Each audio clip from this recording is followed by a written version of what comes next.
معلومة على السريع كده يا جماعة. احنا في اسطورة انا سامعها بقالي فترة، اللي هو انت كل لما تروح لميكانيكي يقول لك باكات العربية وسعت. اللي هو انا مش فاهم هو ايه الباكات اللي توسع.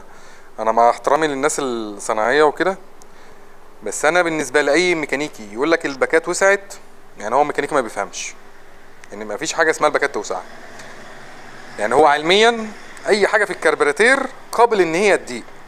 محور صرنسي، رياح، باك صرنسي، باك سرعه، اي حاجه من دي قابل ان هي تضيق. الحاجات دي بتلم رواسب وتلم كربون، اللي يعني الباكات دي تلم رواسب وتتقفل، انما ما توسعش. المروحه باك علشان ما تنساش تشترك معانا في القناه وتفعل زر الجرس واعمل لايك للفيديو لو عجبك، وشيره لو استفدت من اللي فيه علشان يوصل لاكتر عدد من الناس ويستفادوا بنفس المعلومه، وتتابع معانا كل جديد. شكرا. عشان يوسع لازم تجيب مخواش حلو زي ده كده، تقوم مدخله جوه الباك وتوسع.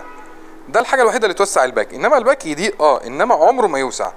فيا ريت يا جماعه تحترموا عقول الناس اللي راكبه عربيات. ما تفضلش كل ما واحد يروح يقول لك تقوم قايل له الباك البنزين وسع، باك السرعه وسع، او الفونيا زي ما بيقولوا، احنا هنغير فواني. تغير له الفواني والعربيه ترجع تسحب بنزين اكتر من الاول. يعني اصل هو كلام علميا، العربيه بتمشي بنسبه 2 هواء لواحد بنزين. الوقت الهواء اللي داخل للكربراتير اكتر من البنزين. فانت رحت مثلا الباك بلادها بتاع الماروتي 92 ونص، انت رحت مثلا خليته مثلا 80، انت ضيقت البنزين، ضيقت الهواء بالتالي اللي معاه ما ضيقتش، فاصبح ان العربيه هيبقى فيها خنقه.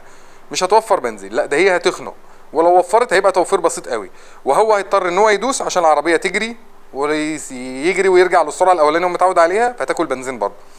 فده مش تصرف عاقل ابدا. فيا ريت يا جماعه اي حد هيقول لك احنا هنغير باكات عشان الباكات عندك وسعت، يبقى هو كده ميكانيكي ما بيفهمش، تسيبه ويمشي بامان.